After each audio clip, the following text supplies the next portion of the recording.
Hey guys, how are you doing? 16th of October. It's been a few days since we've seen each other, since I've made a video, but we're back. The international break is over in the next few days. And of course, tomorrow, make sure you check out my match preview live stream with Wayne in Rome, Wayne Girard, who is a Romanista, and he will be helping us to talk about the game. But today, we're going to cover a few topics that we didn't manage to cover the last few days. I was ill, but not really ill. It's like one of those weird ones, like I didn't have a fever, but I was definitely didn't have enough energy to make videos. It was a weird one, but I do feel a little bit better now.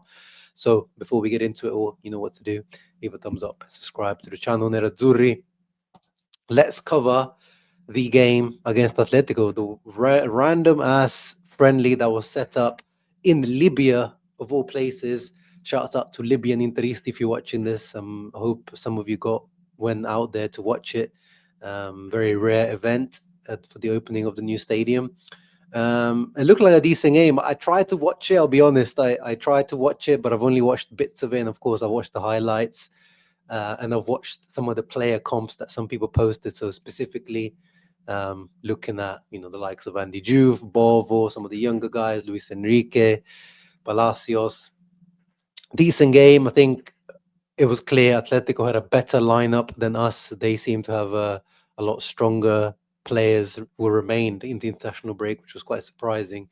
But I think we did all right. 1-1 in the end, lost on penalties, which is unfortunate. Funny that on penalties, the big players, the older players were the ones who missed, and the Primavera or the under 23 guys were the ones who all scored. But aside of the result, in terms of individual performances, as I said, good goal by Bisseck, decent performance by him. We'll talk about Bisseck in a moment. Pep Martinez, decent performance by him as well. Don't think he saved any penalties, if I remember correctly. And apart from that, couldn't do much on the goal and wasn't challenged too much, but decent showing.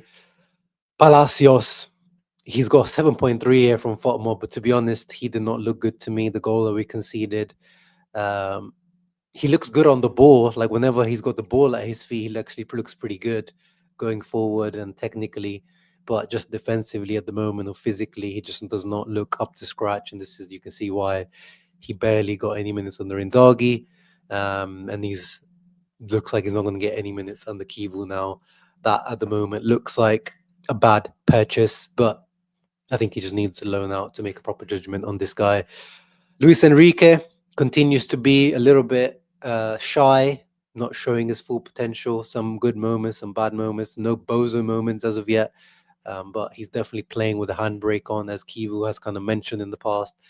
Mickey, who has been on a book tour actually recently in the last few days, if you haven't kept up with the news, Mkhitaryan has released, actually there's two players in this lineup itself that have released books recently. Acerbi is one of them, and Mkhitaryan. They both released books recently, and they've both been on a, what do you call it, like a book tour or a PR tour to like have interviews and talk about the book and some little snippets, which yeah, I feel like they keep getting asked the same questions and they keep giving the same answers, and I'm kind of fed up of hearing about the Champions League final or Inzaghi or this or that. But anyway, Mickey was okay. Got himself a assist from the corner to Bisseck.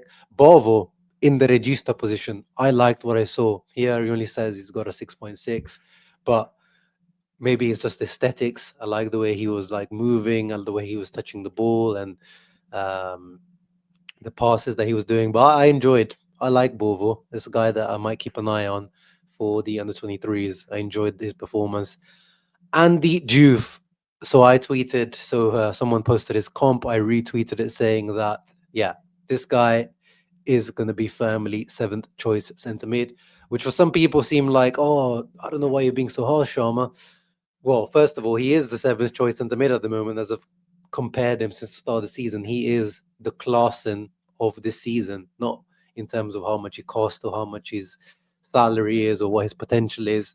Just means that he's the last ranked centre mid at the moment within the centre midfielders that we have at Inter. And I don't think this performance moved any needle. Yes, it was decent. Yes, he showed some good little snippets here and there of ball carrying, passing, physicality as well. But not really. I don't think anything in there to really change Kivu's mind. Um, but of course, he needs more playing time. I wouldn't even be against loaning this guy out in January if there's no injuries in midfield. Up front, Boni showed some flashes, also some ups and downs, some real nice moments where he completely destroyed Jimenez, the Atletico Madrid defender, and then some other moments where he should have done better. Spinacci also showed some interesting flashes, and not too much to report there. Going to the substitutes, I didn't see it myself, but I saw people speaking well on Kaczmarski, the young Polish centre mid that came on for Bovo. So I might try to see if I can go and watch his performance specifically.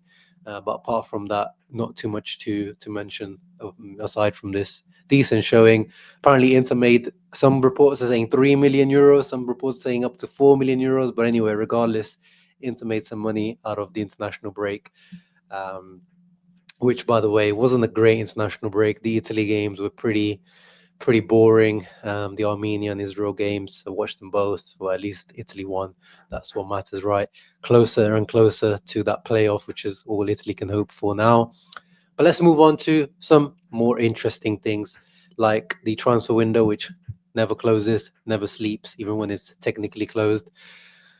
We said we'll talk about Jan Bisseck, and the news is coming out that he isn't happy at the moment with the playing time that he is getting at Inter.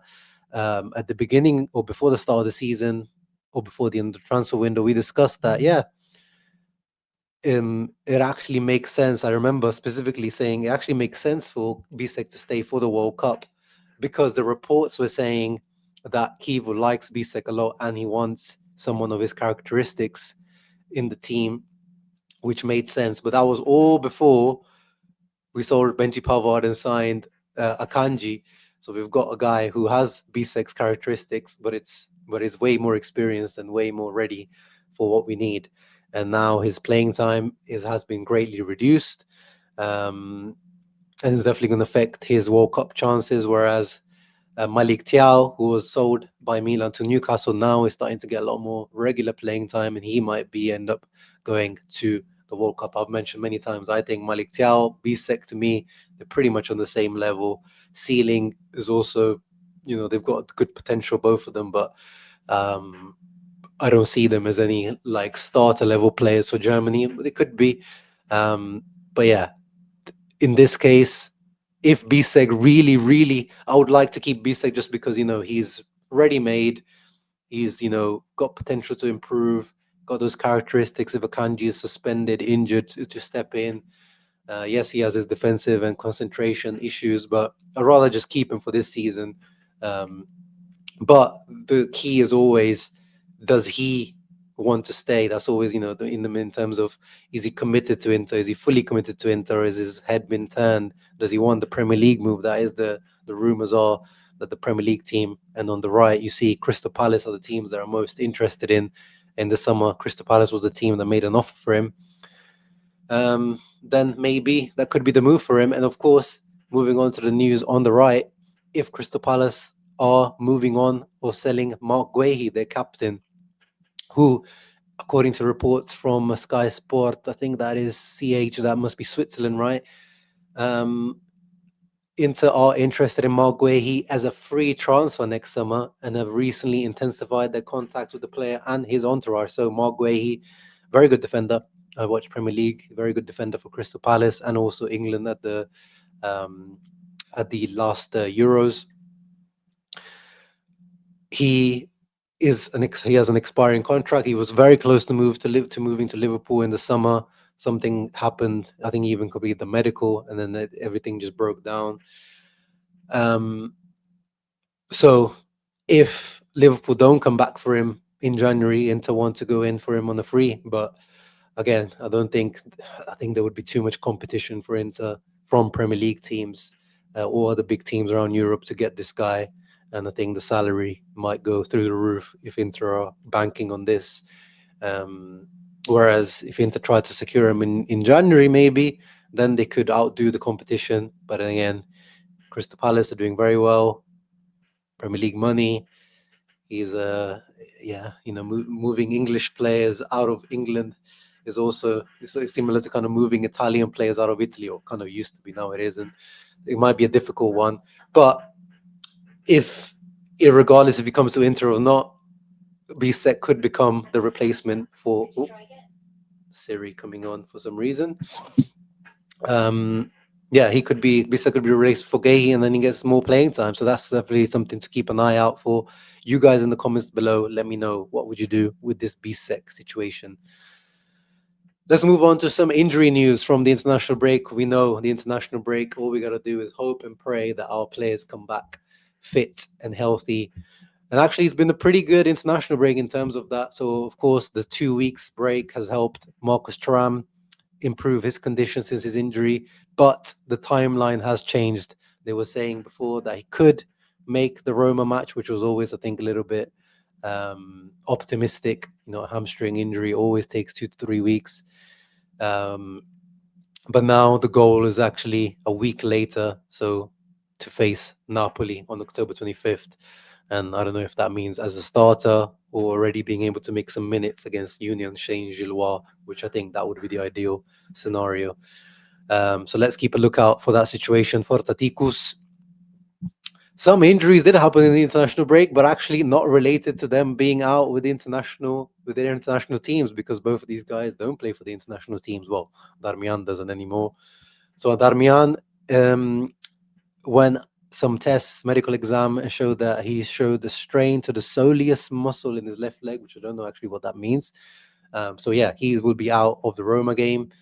Darmian now is, we know, third choice right wing back / centre back. And on the right, Rafael Di Gennaro, who is the third choice goalkeeper, suffered an injury in training. Scaphoid bone in his right wrist, so he won't be available. So I guess a youngster, a Primavera guy, will be called up for the Roma game. Aside from that, no other injury as of now. Lautaro Martinez is coming back unscathed as far as we know at the moment, and Lautaro had himself a great international break where he scored a few goals and has now caught up to former Inter striker Hernan Crespo as joint fourth in the all-time Argentina top scoring list. This guy has many haters and doubters, especially when it comes to Argentina. But when all is said and done, when they look back at Lautaro's career, this guy has had a better Argentina career than, apart from Messi, all of the guys above him pretty much. Yes, he's had to play in a much more team, better, maybe not individually, but definitely a better team under Scaloni. This Argentina team is such a solid and reliable team compared to those Argentina teams of the past, who on paper or always were great, but never great chemistry or never great teams. So when all is said and done, Lautaro, and he's going to keep climbing up, definitely he's going to finish his career above Aguero at least, if not above a Batistuta. Yeah, he's going to be looked back much more fondly than he is right now. But speaking of Lautaro, we know the issues that he always comes back, always very late, and of course, always very jet lagged. We saw him against Juve when he came back. He was a non-factor. So even though, as it says here, Simone Antonio reports that Inter got him a private flight to speed up his return, because otherwise his first session would have been tomorrow, but he's had his first session already today with the team, which is good. But I still probably wouldn't start him against Roma, because if we're also going away, he just usually isn't himself when he comes back from these trips. And I'm happy to go ahead with a Esposito Boni double youth hungry striker lineup against Roma. Elsewhere, Di Marco played pretty much all the minutes for Italy, and he had a good performance, especially against Israel. Got himself a nice assist. And yeah, his start to the season, the form has been great. Hopefully he can continue that. He's looking fitter, sharper. So is Hakan. Hakan got himself 2 assists for Turkey. In general, it's been, as usual, Inter players are always protagonists for the national teams, Akanji, Dumfries, etc. and all of them, as I said, coming back healthy. Other news, Pio Esposito, of course, got himself his first ever Italy goal. What a season is turning out to be for Pio this season. Serie A debut and goal, Italy debut and goal, UCL debut, waiting for that goal. The future of Italy is here. And he's also been called up. He's been nominated in the Golden Boy Award, the finalist for the Tutto Sport, which is, of course, the Turin-based newspaper. I'm surprised that they nominated him this because if anything, they are the perpetrators of the anti-Pio propaganda that you see in Italian media recently. But Pio has been awarded or nominated in this alongside Alexander Stankovic, Club Brugge player in there as well. So let's see how Pio does there. And yeah, as I said, I hope to see him start against Roma.